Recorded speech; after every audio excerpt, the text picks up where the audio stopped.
경제 소식을 빠르게 전달해 드립니다. 오늘 굿모닝 경제는 권혁중 경제평론가와 함께하겠습니다. 어서 오십시오. 어서 오세요. 네, 안녕하십니까. 네, 밤사이 해외 증시 상황부터 살펴보겠습니다. 미국 증시 우리 시간으로 오늘 밤에 소비자 물가지수가 발표가 됩니다. 네. 뉴욕 증시는 오름세를 좀 유지하고 있어요.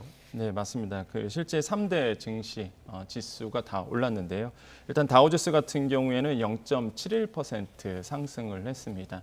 그다음에 이제 나스닥 지수도요 1.27% 상승하면서 이제 크게 올랐고요. S&P 500 지수도 1.06% 오르면서 뭐 3대 지수 다 이제 올랐다라고 보시면 되겠는데, 네. 뭐 뉴욕 증시뿐만 아니라 유럽 증시도 올랐습니다. 그래서 한 1% 이상, 2%까지 다 오른 어떤 뉴욕 증시도 보여줬는데, 네. 그런 이유를 좀 본다 그러면 역시나 말씀하셨던 것처럼 인플레이션 피크, 그러니까 이제 CPI 지수를 발표를 앞두고 이제 시장에서 먼저 좀 반응을 했다. 그러니까 이제 피크아웃, 그러니까 고점, 인플레이션의 고점을 확인할 수 있을 것이다라는 어떤 기대감이 이제 선반영되면서 증시에 영향을 줬다라고 보시면 되겠고요. 네. 두 번째로는 이제 달러 약세의 분위기가 좀 보여졌습니다. 아무래도 유럽의 중앙은행이 자이언트 스텝, 그러니까 0.75%포인트 정도 금리 인상을 단행하면서 일단은 달러에 대한 약세 부분이 좀 보여졌거든요. 그러다 보니까 이런 두 가지 요인 측면이 이제는 뉴욕 증시에 영향을 미쳐서 이제 증시를 끌어올렸다, 이렇게 보시면 되겠습니다. 네. 뭐 전해드린 대로 미국의 8월 소비자 물가 지수가 이제 우리 시각으로 오늘 밤에 발표가 되는데, 네. 이제 미국 물가가 6월에 정점을 찍고 7월에 조금 내려갔지 않습니까? 맞습니다. 이번에 발표되는 건 어떻게 나올까요? 일단 시장에서는 한 7.9% 정도, 물론 시장의 리서치마다 좀 다른데 어떤 네. 곳은 8% 정도 이렇게 좀 예상도 하고 있고요. 주로는 한 7.9% 정도 이제 오를 것이다, 이렇게 보고 있는데, 네. 아까 말씀하신 것처럼 이제 소비자 물가 상승이 계속적으로 이제 이루어졌습니다. 지금 4월에 같은 경우에는 8.3% 정도 올랐었고요. 그다음에 5월에 8.6%, 6월이 이제 9.1% 오르면서 41년 만에 최고치를 이제 기록을 했었다가, 차트에 보듯이 이제는 7월달에 한 8.5% 올랐었는데, 이게 사실 시장의 전망치보다 조금 기대를 많이 했는데 실망이 나왔었거든요. 왜냐하면 네. 더 떨어질 것으로 보았는데 8.5% 정도 나와서 이제 시장의 어떤 그 기대치보다 좀 덜 나왔었다. 그래서 지금 이제는 8월에 나오는 이제 물가 상승이 어떻게 될 것인가. 그래서 지금 시장의 컨센서스는 한 7.9% 정도 예상을 하고 있어서, 네. 만약에 시장의 컨센서스만큼 이제 떨어진다, 하락한다 그러면은 그나마 이제 시장에서 안도할 수 있다, 이렇게 좀 볼 수가 있겠습니다. 네. 실제 이제 8월에 CPI의 그 의미를 좀 본다 그러면 계속적으로 연준에서 매파적 발언이 계속적으로 나왔었습니다. 네. 금리 인상도 실제적으로 자이언트 스텝도 2번 단행을 했었고요. 그러면 그 자이언트 스텝을 한 거에 대한 과연 효과가 나타나겠느냐, 시장에서 이제 물가 상승이 어느 정도 하락 반전하겠느냐, 이거를 볼 수 있는, 가시적으로 볼 수 있는 이제 8월의 CPI거든요. 그래서 이제 시장에서는 집중을 하고 있는 것이고, 아까 말씀드린 것처럼 시장의 컨센서스처럼만 나와준다 그러면 이제 뭐 증시라든지 아니면은 물가 고점을 확인한 상태이기 때문에 시장에서의 예상하는 것만큼 시스템적으로 흘러갈 것이다, 이렇게 보고 있습니다. 네. 근데 만약에 이게 그렇지 않게 나온다 그러면 또 변수가 또 생기겠죠. 특히 지금 근원 CPI, 그런 물가에 대해서 좀 집중을 하고 있군요, 시장은요. 왜 네. 그러냐면 사실 이제 변동폭이 큰 어떤 석유류 제품이라든지 식료품 가격을 제외하고 나온 어떤 물가의 기조적 흐름을 볼 수 있는 물가, 이제 근원 물가 지수를 보셔야 되겠는데, 사실 근원 물가 지수는 사실 더 높아질 것으로 좀 시장에서는 보고 있습니다. 네. 그래서 이제는 연준이 매파적 발언이 어떤 그 바탕이 될 수 있는 그런 물가가 낮아지지 않으면 사실 뭐 피크아웃은 기대할 수 없는 부분이거든요. 그러다 보니까 미국의 어떤 연준이 자이언트 스텝을 한 번 더 단행할 수 있는 배경이 바로 이런 어떤 그런 물가 지수도 같이 좀 보셔야 되는 부분. 네. 그래서 시장에서는 뭐 컨센서스처럼 좀 합의점을 찾아서 움직이기를 기대하고 있는데, 모릅니다. 말 그대로 정말로 뭐 지난달에도 마찬가지로 시장의 전망치를 깼기 때문에 과연 어떻게 나올지 오늘 밤에 좀 보셔야 되겠다라고 네. 말씀을 드립니다. 만약에 예상과 다르게 물가 상승률이 뭐 조금 높게 나온다면 네. 뭐 매파적 발언대로 자이언트 스텝을 갈 확률이 높아지지만, 네. 예상처럼 뭐 예컨대 물가 상승률이 조금 낮게 나온다면 네. 이런 상황에서도 연준이 자이언트 스텝을 진행할 걸로 보십니까? 예, 그럼요. 이게 0.75%포인트 정도는 이미 시장에서 어느 정도 합의점이 있는 상태고요. 네. 오히려 그대로만 안 움직이면 더 시장이 더 혼란스러울 거 있거든요. 그래서 네. 계속적인 연준이 밝혔던 것처럼 0.75%포인트 정도 금리 인상이 단행될 것이다라고 볼 수가 있겠고, 네. 아까 말씀드린 것처럼 실제 근원 물가 지수가 상승할 것으로 지금 보고 있기 때문에 뭐 소비자 물가 상승률, 그러니까 한마디로 8월의 CPI가 어느 정도 정도 나아준다고 하더라도 제가 봤을 때는 7~5% 정도 금리 인상은 단행할 가능성 굉장히 높다라고 볼 수가 있겠고요. 네. 그런 이유는 계속적인 매파적 발음이 계속적으로 있었습니다. 파월 의장 같은 경우에도 역사적 흐름을 봐도 완화에 대한 어떤 시기적인 적절한 타이밍은 아니다 이렇게 얘기를 했었거든요. 그러니까 계속적인 물가 상승에 대해서 압박을 하기 위해서 금리 인상을 단행할 것이다라고 볼 수가 있겠고 네. 또한 거지 크리스토퍼 월러 연준 이사도 비슷한 얘기를 했습니다. 큰 폭의 금리 인상을 지지한다라고 이제 얘기를 할 정도로 매파적 발언을 계속적으로 나와주고 있거든요. 그래서 시장은요 오히려 0.75%포인트 정도의 금리 인상을 맞춰져 있습니다. 네. 근데 이게 오히려 더 깨진다 그러면 더 변수가 생기기 때문에 오히려 이제는 시장의 전망치처럼 움직일 가능성이 굉장히 크다. 그렇기 때문에 아마 오늘 이제는 실제적으로 반다 그러면 9월 20일에서 21일 현지 시간이거든요. 이때 이제 FOMC 회의가 열리는데 그 당시에 이제는 그때 가서 금리 인상이 어떻게 될지 좀 지켜보셔야 되겠다고 또 말씀을 드립니다. 그 말씀해주신 근원물가 지수가 높게 예상되는 건 왜 그렇습니까? 일단 근원물가 지수 같은 경우에는 이제는 소비자 물가 지수를 봤을 때요. 일단 석유 제품이라든지 아니면은 식료품 가격 이게 변동폭이 굉장히 크거든요. 이것을 제외하고 나오는 물가 지수인데 네. 에너지 상승률 같은 경우에도 지금 에너지 가격이 많이 올랐잖아요. 근데 이거를 제외하고 근원적인 어떤 기조적인 흐름을 보여줍니다. 근데 이게 물가 상승률이 근원 물가 상승률이 높아질 수밖에 없는 게 에너지가 미치는 영향들이 계속적으로 이제 시장에서 파급 효과가 있거든요. 그 에너지를 제외하더라도 근원적인 물가들이 계속적으로 오르고 있는 추세이기 때문에 네. 이거를 지금 상승률을 봤을 때 시장에서는 근원물가 지수가 더더욱 높아질 수밖에 없다. 그렇기 때문에 미국이 연준이 0.75%포인트 정도 올릴 수밖에 없는 어떤 배경, 백그라운드로 작용하고 있다라고 좀 시장에서는 예상하고 있습니다. 네. 그럼 이제 시장 예상대로 만약에 이번 달 미국이 자이언트 스텝을 밟으면 네. 미국 금리가 이제 3에서 3.25%가 맞습니다. 되잖아요. 그럼 당연히 한미 기준금리 역전이 되는 건데 지금 초입기에 들어간 상황인 거죠? 그렇죠. 지금 시장에서는 이미 대비를 하고 있고요. 금리 역전차는 당연한 수순이다 이렇게 보고 있습니다.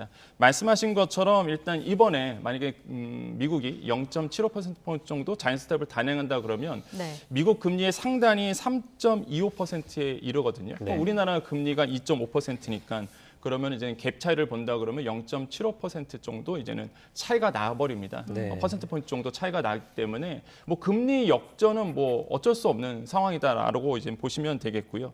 그렇게 된다 그러면 이제 시장에 어떤 영향을 미칠 것이냐? 시각의 우려는 일단은 투자 자금이 이제 미국으로 쏠릴 수밖에 없다. 네.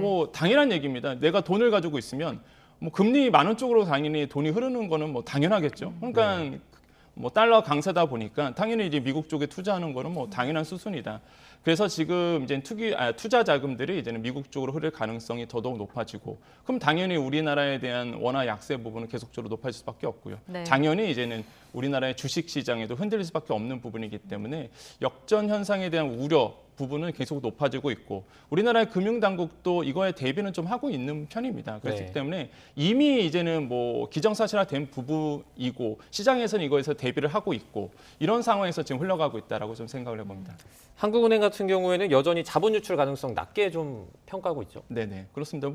한국은행이라든지 금융당국은요, 대규모의 어떤 자본 이동은 이루어지지 않는다 이렇게 네. 보고 있는데, 그런 이유가 이제 몇 가지가 있습니다. 첫 번째로 본다 그러면은 일단 우리나라만 원화 약세가 아니라는 거죠. 자국 통화 같은 경우에는 다 지금 달러 빼고는 우리가 보통 킹달러라고 보통 부르거든요. 지금 네. 워낙 달러가 인기가 높고요. 워낙 달러 강세가 이루어지고 있는데, 달러 빼고는 모든 나라의 통화 다 약세입니다. 그러다 보니까 우리나라의 원화만 약세는 아니다 이렇게 이제 보고 있고, 두 번째 기조로 본다 그러면은 이제는 과거의 금융위기 때 같은 경우에는 우리나라가 무너졌었잖아요, 사실. 네. 그럴 때처럼 비교할 수는 없다. 왜 그러냐면 그 당시에는 우리나라의 경제의 펀더멘털이 완전히 무너진 상태였고, 네. 지금의 우리나라의 경제적인 어떤 기초 체력은 튼튼하다. 그렇기 때문에 과거와 대비해서 자본들이 갑자기 미국으로 흐른다든지 이러한 현상이 일어나지 않을 것이다 이렇게 보고 있는데, 하지만은 좀 우려스러운 부분은 역시나 시장에서는 있습니다. 과연 틀린 말은 아니거든요. 사실 추경호 경제부총리의 말이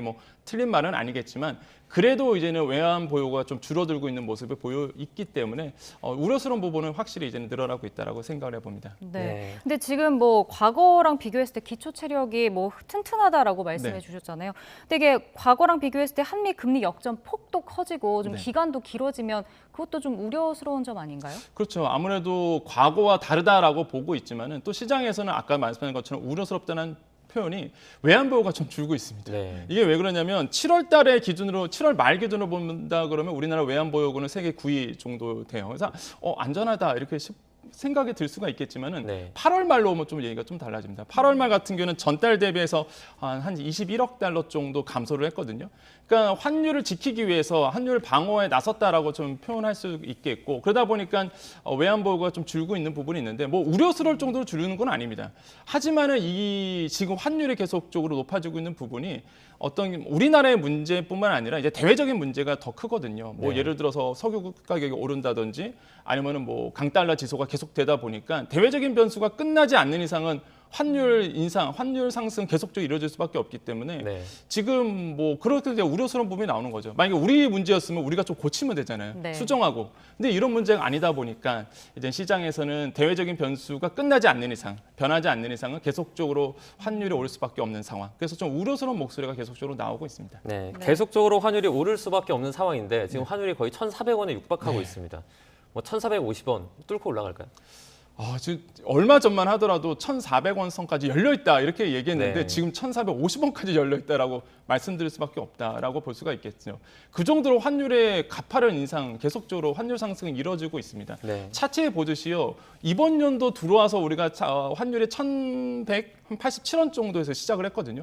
지금 보시면 아시겠지만 1,380원을 돌파를 했습니다. 네. 네. 그러다 보니까 뭐 1,400원 선 뚫리는 거는 뭐 또 이것도 기정사실화 돼 있고 1,450원까지 열려 있다라고 시장에서 또 보고 있어서 환율의 오름세는 계속적으로 이룰 수밖에 없고 그럼 많은 분들이 또 방송 보시면서 뭐 환율은 경제적인 얘기 아니야? 뭐 나랑 무슨 상관이야? 그랬을 텐데 환율 오르면 당연히 수입 물가가 높아집니다. 네. 그만큼 돈을 더 주고 사야 되기 때문에 근데 수입 물가를 봤을 때 가장 많이 우리가 사오는 게 또 먹는 것도 많아요. 네. 대두라든지 콩이라든지 원두라든지 그러다 보니까 뭐 다 오릅니다. 이제 물가가. 그러면 또 우리나라 물가 또 계속 오르니까 그거 잡기 위해서 금리 인상 또 될 거고. 네. 금리 인상 계속적으로 오른다 그러면 빚 많으신 분들, 레버리지로 투자하신 분들이라든지 주택담보대출 많이 받으신 분들은 이게 또 쓸 돈이 없어져요. 처분 가능 소득이 또 낮아지다 보니까 소비도 안 늘어지고 또 소비가 안 되면 또 기업들은 물건 안 만들어내잖아요. 그러다 보니까 이게 악순환 굴레로 빠지거든요. 그래서 환율 방어가 지금 굉장히 중요한 상태고 뭐 전문가들마다 똑같은 얘기를 합니다. 이대로 환율 계속적으로 고점 뚫어버리면 우리나라의 펀더멘탈도 무너질 수밖에 없다. 그래서 네. 당국도 아마 알고 있고요. 그래서 이제 환율 방어에 계속적으로 나오고 있는데 근데 구두 발언 계속 하고 있는데 전혀 시장에서 안 먹히고 있거든요. 구두 발언이. 그래서 이제 대외적인 변수일 수밖에 없습니다. 이게 그래서 이렇게 빨리 전쟁이 좀 끝나거나 네. 아니면 우리나라의 수출 경쟁력이 다시 한번 좀 회복되거나 이런 부분들이 좀 나아져야 된다라고 생각을 해봅니다. 네. 알겠습니다. 자, 이번엔 부동산 소식도 좀 살펴보겠습니다. 금리가 계속 오르고 경기 침체 우려가 계속되니까 집값이 좀 최근에 떨어지고 있다고 합니다. 네. 수도권 집값 같은 경우는 2년 전 시세에 근접을 했다고요. 네, 이 부동산이 떨어지기를 기대를 했었는데, 근데 떨어지는 하락폭이 너무 큽니다. 지금 이제 네. 시장에서는 되게 우려스러울 정도로 급격하게 떨어지고 있거든요. 그러니까 네. 완화적으로 떨어지면은 이제 안정세로 가고 있구나라고 볼 텐데 떨어지는 속도가 너무 떨어지다 보니까 오히려 네. 그게 더 걱정인 상황이 돼버렸어요. 지금 뭐 차트에 보듯이 실제 시장에서는 이제 어떤 집값의 하락세가 좀 나오고 있는데 네. 이제 송파 트리지움 같은 경우에도 계속적으로 이제는 2년 전 가격으로 이제 돌아갔습니다. 네. 그래서 이게 고점 했을 때가 24억, 시세로 24억 정도 했었다가 이게 지금 한 20억 정도로. 그러니까 아마 서민들이 보셨을 때는 감이 전혀 안 오실 거예요. 네. 근데 이제는 실제 이제 대장주 아파트기도 하고요. 그래서 이제는 트리지움 아파트도 이 정도로 하락을 했고, 그러니까 2년 전으로 돌아가고 있죠. 고도 아르테온도 마찬가지입니다. 이게 2년 전 가격으로 다 돌아갔고, 뭐 강남, 뭐 강동 여기만 그런 게 아니라 이제는 강북 지역도 노원 아파트도 마찬가지입니다. 이게 네. 2년 전 가격으로 좀 돌아갔거든요. 그래서 이게 떨어지는 속도가 너무 빠르게 좀 떨어지고 있어서 시장에서는 우려스럽고, 그러면 왜 떨어지냐 봤을 때 거래 자체가 안 됩니다, 지금. 네. 일단 그냥 거래가 딱 막혀 있는 상태거든요. 실제 서울 아파트의 매매 그 거래 추이량을 좀 봤는데 네. 이 거래량을 봤더니 한 21년도 8월 같은 경우는 한 4천 건 정도가 됐었다가 이게 급속도로 이제 거래량이 떨어지기 시작합니다. 22년도 4월에는 1,700건 정도, 5월에 가서는 1,700건 가다가 갑자기 22년 7월에 거래량이 이제는 639건, 그 다음에 8월 달이 440건 정도가 됐거든요. 뭐 용산에서 2건 일어났거든요, 사실. 네. 그러니까 거래량이 네. 지난달에 그 말 다 한 거죠, 사실. 그러니까 거래가 거의 지금 꽉 막혀 있는 상태다 보니까 뭐 말 그대로 계속적으로 가격은 떨어질 수밖에 없는 상태고 지금 나오고 있는 금매 중심으로만 이제 소화가 되고 있지 금매가 아닌 이상 거의 거래가 되지 않고 있다. 그래서 가격이 2년 전으로 돌아가고 있다. 근데 시장에서는 또 무슨 얘기가 나오냐면 10년 주기설 돌아왔다. 이런 얘기 하거든요. 그러니까 10년 딱 전에 했을 때가 이제 리먼 파산할 때였습니다. 금융위기 다음이었거든요. 그 당시에 이제는 아파트 가격이 굉장히 폭락했었어요. 그때 네. 보금자리 주택론, 그러니까 반값 주택이 이제 강남 쪽에서 나오다 보니까 네. 뭐 맞물렸었죠. 이제는 그 당시에 금융위기, 그다음에 반값 아파트 나오면서 부동산이 완전히 폭락하면서 계속적으로 저가적으로 형성이 됐었다가 그래서 지금 시장에서는 부동산 시장에서는 10년 주기설 돌았다. 네. 그래서 10년 만에 다시 한번 가격이 하락하고 이 기조가 계속될 것이다. 이렇게 보고 있습니다. 그래서 아파트 가격 계속적으로 떨어질 가능성은 굉장히 크다라고 생각을 해보겠습니다. 뭐 네. 지금이나 또는 올해를 네. 부동산 증여 적기로 보는 분석도 있습니다. 네네. 이 집값 하락과 좀 연관이 있습니다. 그럼요. 이제 집값을 하락하다 보니까 지금의 이제 떨어진 가격으로 어느 정도 이제 증여라든지 네. 아니면 이런 부분을 좀 해결하려는 모습들이 지금 눈에 보이고 있거든요. 네. 그러니까 어떤 분들에게는 집값 하락이 이제 집이 있으신 분들, 특히 이제는 레버리지를 크게 일으켜서 이제는 영끌이라고 보통 얘기를 하죠. 이런 분들한테는 집값 하락이 굉장히 우울하거나 아니면은 좀 분위기가 안 좋을 수도 있겠지만은 또 어떤 측면에서 어떤 부류 같은 경우에는 오히려 또 적절한 타이밍으로 또 보고 있는 분들이 있습니다. 네. 그래서 오히려 집값 하락하는 부분이 시장에서는 좀 뭐 어떤 부분은 좋겠지만 어떤 부분 우려스러운 부분이 아까 말씀드린 것처럼 급격하게 너무 떨어지다 보니까 지금 오히려 좀 우려스러운 부분들이 또 나오고 있다. 그래서 시장에서는 그런 얘기를 합니다. 그러니까 정부 당국은 지금 10% 정도는 더 떨어져야 된다 이렇게 네. 보고 있는데 제가 봤을 때는 이대로 간다 그러면 10% 이상 더 떨어질 가능성이 굉장히 크거든요. 네. 지금 주간 하락률이 0.25% 정도 되니까 지금 서울 아파트 가격이 그래서 주간 하락률이 이 정도 된다 그러면 이게 계속 쌓이잖아요. 주간이 월간이 되고 연간이 되다 보니까 아마 10% 이상 이대로만 간다 그러면 더 떨어질 가능성 추이를 본다 그러면 그래서 시장에서 오히려 더 걱정하고 있는 분위기가 느껴지고 있습니다. 네. 이 중에서도 지금 집값이 예전에 가장 올랐을 때 빚내서 사신 분들이 가장 부담이 지금 크실 것 같은데 네네. 금리 인상 기조도 이어지고 있고요. 네. 근데 변동금리 비중이 지금도 늘어난 것으로 나타났더라고요. 이 이유가 있습니까? 일단 변동금리가 보통 이제는 고정금리가 더 높잖아요. 네. 이자가. 그러다 보니까 실제 이제는 대출을 받았을 때 그 당시에 느낌이 딱 뭐냐면은 변동금리가 더 쌉니다. 네. 근데 사실 장기적으로 봤을 때는 오히려 금리 인상기 같은 경우는 고정금리를 받으신 게 더 유리한데 네. 딱 그러니까 대출을 받을 그 당시에 이제 차주들 중심으로 심리가 변동금리가 더 싸다 보니까 계속적으로 변동금리를 갈 수밖에 없어요. 지금의 어떤 시장을 봤습니다. 그래서 한국은행의 경제 통계 시스템 6월 기준을 봤을 때 변동금리가 78% 차지했거든요. 네. 그 정도로 변동금리가 더 많아지고 있다. 그다음에 두 번째로 본다 그러면은 이제 과거 사례를 좀 볼 필요가 있겠습니다. 과거 사례 때 딱 2018년도인가요? 그때 금리 인상기였거든요. 근데 그 당시에 이제 금리 인상기다 보니까 많은 분들이 이제는 고정금리를 받아야 된다. 전문가들이 다 그렇게 추천했습니다. 지금도 네. 마찬가지죠. 네. 근데 갑자기 변수가 하나 생겼죠. 코로나19 터지면서 갑자기 금리가 떨어지기 시작합니다. 그 당시에 고정금리 받으신 분들 굉장히 후회하고 있었거든요. 네. 왜냐하면 변동금리를 받았어야 더 쌌었을 텐데. 과거 사례가 있다 보니까 많은 분들이 이제 고정금리 지금 안 받고 변동금리를 좀 더 많아지는 추세. 하지만 조언 드리고 싶은 건 뭐냐면 보통 고정금리가 더 높습니다. 네. 왜냐하면 은행 입장에서는 이제 가상금리를 더 높여서 미래에 대한 리스크를 해지해야 되거든요. 근데 1%포인트 정도 이제는 이내로만 떨어진다 그러면 고정금리로 받는 게 더 유리하거든요. 네. 왜냐하면 훨씬 더 높진 않거든요. 고정금리가. 그래서 만약에 변동금리와 고정금리가 1%포인트 정도 이내로 들어온다? 그러면은 고정금리로 대출을 받으시는 게 지금의 금리 인상기에는 좀 더 유리하다. 이렇게 좀 말씀을 드리겠습니다. 네. 이런 가운데 안심전환 대출이 이제 이번 주에 나옵니다. 변동금리 주택담보대출을 연 3%대죠. 이 네. 고정금리로 갈아탈 수 있는 그런 상품인데요. 이 자격 요건은 어떻게 됩니까? 자격 요건을 말씀드리면요. 부부 합산 소득이 7천만 원 이하야 됩니다. 그래서 조건이 까다롭습니다. 네. 이게 아무나 되는 건 아니고요. 사실 조건이 굉장히 까다로운데 7천만 원 이하야 되고 당연히 1주택자 가능하고요. 주택 가격이 이제 4억 원 이하여야 됩니다. 그래서 아마 고가 주택 가지고 계신 분들은 이제 언간삼식입니다. 하고 네. 싶어도 못 가는 어떤 상품이라고 보시면 되겠고 또한 대출 범위 내에 최대 2억 5천만 원까지 가능하다 보니까 뭐 모든 분들에게 다 해당하는 어떤 그 상품은 아니다. 하지만은 만약에 저가 주택이라든지 아니면 이런 어떤 조건에 부합한 대출을 갖고 있는 분들에게는 굉장히 유리한데요. 왜 그러냐면 이게 1, 2 금융권 다 해당이 되고요. 그다음에 네. 변동금리를 뭐 장기 고정금리로 바꿔주는 상품이다 보니까 굉장히 어떤 좋은 조건으로 이제는 상품으로 갈아탈 수 있겠다. 금리도 굉장히 저렴합니다. 한 3.8에서 30년물 같은 경우는 한 연 4% 정도 되기 때문에 굉장히 이런 측면에서 본다 그러면 가장 지금 변동금리로 크게 고통받고 있는 분들에게는 이렇게 장기 고정금리 정책 모기지론을 통해서 4%대의 금리 인하를 볼 수 있기 때문에 이런 부분에 대해서는 굉장히 유리한 상품이다. 그래서 만약에 이 조건 아까 말씀드렸던 부부합산 7천만 원 이하에 그다음에 주택가격 4억 원 이하이시라면 이번에 꼭 안심전환주택 활용하셔서 네. 좀 대출 금리를 좀 낮춰주시는 거 굉장히 유리하겠다라고 말씀을 드리겠습니다. 네, 알겠습니다. 오늘 여기까지 듣겠습니다. 권혁중 평론가와 함께 경제 이슈들 짚어봤습니다. 고맙습니다. 네, 고맙습니다. 감사합니다.